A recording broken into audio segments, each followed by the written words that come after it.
क्योंकि आज मेंटेनेबिलिटी पर आज अहम सुनवाई है। हमारे साथ हरिशंकर जैन से शुरू करते हैं। सर ये बताइए आज क्या क्या होने वाला है और कौन कौन लोग दलीलें रखेंगे, किस तरह की दलीलें? देखिए, मुस्लिम पक्ष ने जो दरखास्त दी है कि पैसेज ऑफ वर्शिप एक्ट से ये केस बार्ड है, तो उनकी तरफ से बहस शुरू होगी और उनको साबित करना है कि एक्ट अप्लाई कैसे करता है। ये एक्ट उस प्रेमिसेज में जहाँ की मंदिर थी, पूजा हो रही थी और डिफरेंट प्लेसेज हैं जो कि 47 के पहले से पूजा हो रही है और 90, 91, 92 तक चली है और लगातार माँ श्रृंगार को पूजा हुई है और जितने वहाँ पर देवी देवता उनकी पूजा हुई है, विजिबल इनविजिबल डेटीज उनकी पूजा हुई है। तो बर्डन उनके ऊपर है कि वो साबित करें कि कैसे एक्ट अप्लाई करता है। तो हमारा यही कहना था कि सर्वे की रिपोर्ट भी इसके साथ देखी जाए। मुस्लिम पक्ष ने कहा नहीं, साथ ना देखी जाए, सिर्फ प्लेन के एवरमेंट देखे जाए। हम भी उसमें एग्री करते हैं कि ठीक है, प्लेन के एवरमेंट्स देख लीजिए। हमने अपनी पिटीशन में स्पष्ट रूप से लिखा हुआ है कि वहां पे कैसे कैसे इतिहास में पूजा हो रही है और कैसे उस जगह का धार्मिक स्वरूप एक हिंदू मंदिर का है। तो सीपीसी में बहुत ही सेटल्ड लीगल पोजिशन है कि जब ऑर्डर 7 रूल 11 की कोई एप्लीकेशन लगाता है तो सिर्फ प्लेन के एवरमेंट्स देखे जाते हैं कि और उससे देखा जाता है केस बनता है कि नहीं बनता है। अगर हमारे प्लेन पढ़ के ये साबित होता है कि हमारा केस बनता है तो उनकी 7/11 की जो एप्लीकेशन है मेंटेनेबिलिटी की डिसमिस होगी, जब तक कि वो ये ना दिखा लें कि हमने कोई ऐसी बात कही नहीं है प्लेंट में जिससे हमारा केस नहीं बनता है।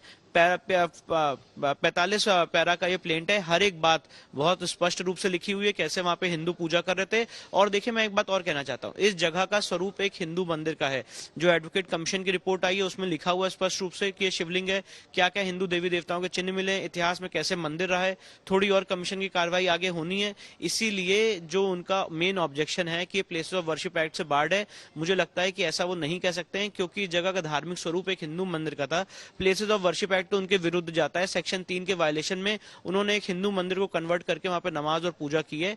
इसीलिए मुझे लगता है जब हमें अपॉर्चुनिटी मिलेगी तो हम ये सारी बातें कोर्ट पे रखेंगे। लेकिन आप तो तब कहेंगे ना जब सर्वे की बात आएगी। अभी तो सर्वे की बात है ही नहीं, अभी तो सिर्फ एक लाइन का है कि ये मेंटेनेबल है या नहीं। आज भी हम मेंटेनेबिलिटी पे ही अपनी बहस रखेंगे। इसलिए मैंने बताया कि जो हमारे प्लेंट के एवरमेंट्स हैं, 45 पैरा का जो हमारा प्लेंट है उसमें स्पष्ट रूप से लिखा हुआ है कि कैसे ये प्लेंट मेंटेनेबल है और उनकी जो मेंटेनेबिलिटी का ऑब्जेक्शन है उसका भी हमने रिटर्न में जवाब दिया हुआ है, जिसमें सारी बातें जो मैं आपको बता रहा हूँ वो हमने प्राइमा फेसाई लिखी हैं। जो इन्होंने प्लेन में लिखा है दावे में, ये पिटीशन जो उसका नाम जो भी नाम दीजिए, उसमें जो एवरमेंट है उसके हिसाब से इनका केस नहीं बनता।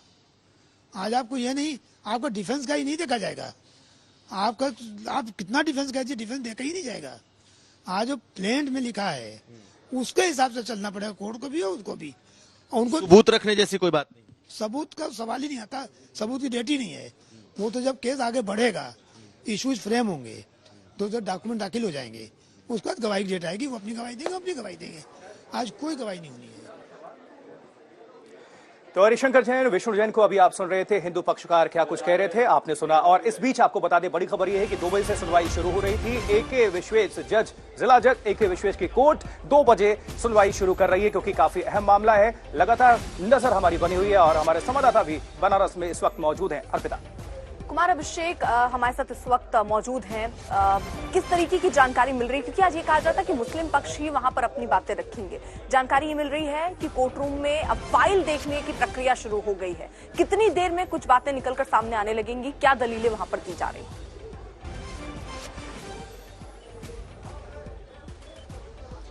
देखिए, अभी दलील क्या दी जा रही है इसकी जानकारी नहीं मिली है, लेकिन जो चीजें दिखाई दे रही हैं, क्योंकि पत्रकारों को अलाउड नहीं है। कुल 28 लोग अंदर अलाउ किए गए हैं, जिसमें 23 वकील हैं, 5 वादी हैं।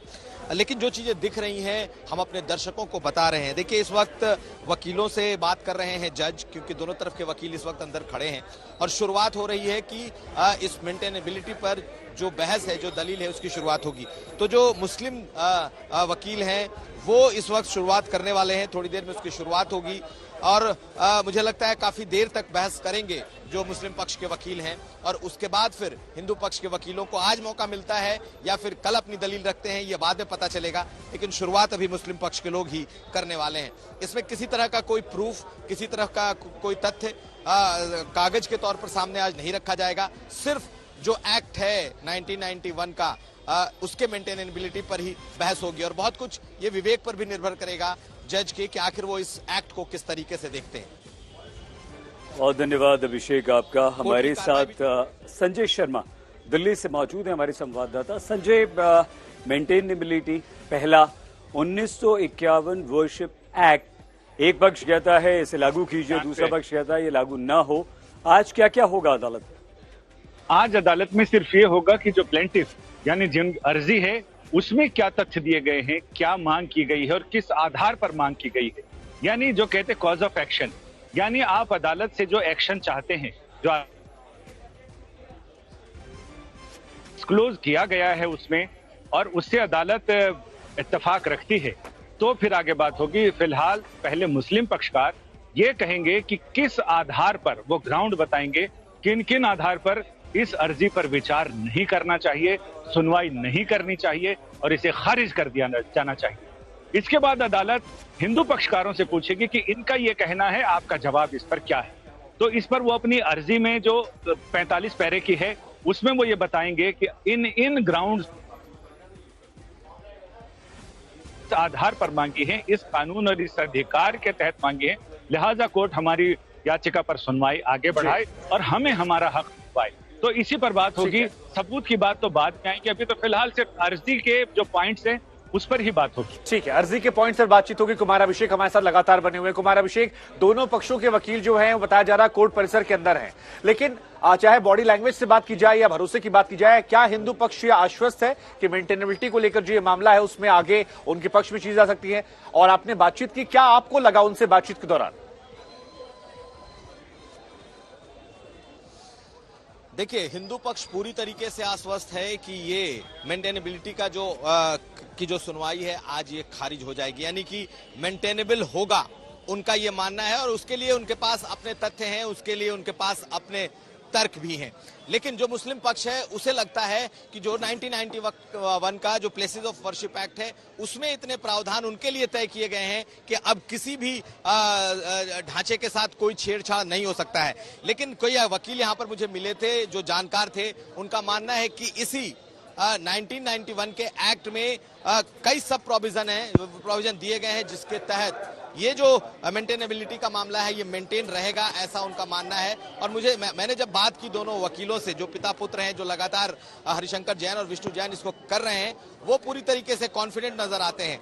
बहुत हद तक इस पर भी निर्भर करता है कि क्या आज ही ये बहस पूरी हो जाएगी, क्या आज जज क्या इसे खारिज कर देंगे या इस मेंटेनेबिलिटी को मान लेंगे। दोनों विषयों पर नजर रहेगी। कई लोगों का कहना है कि हो सकता है कि आज ही सुनवाई के बाद इसे मान भी लें या खारिज भी कर दें, तो इस पर नजर रहेगी। लेकिन हिंदू पक्ष काफी ज्यादा कॉन्फिडेंट है कि वो ये केस मेंटेनेबल होगा, ये जज की तरफ से आएगा, ये हिंदू पक्ष का दावा है। बिल्कुल अभिषेक, और ये भी समझना होगा कि ज्ञानवापी केस अपने आप में बहुत पेचीदा होता जा रहा है। लंबी फहरिस्त है दलीलों की, दावों की, देश की सर्वोच्च अदालत तक ये मामला पहुंचा है और अब वाराणसी जिला कोर्ट में इस पर सुनवाई हो रही है। किस तरह की चुनौतियां, और आपको क्या लगता है कि कितना लंबे समय तक ये कार्रवाई चल सकती है? और अभी अगर कोर्ट परिसर से कोई जानकारी मिल रही हो तो वो भी दर्शकों को बताइए।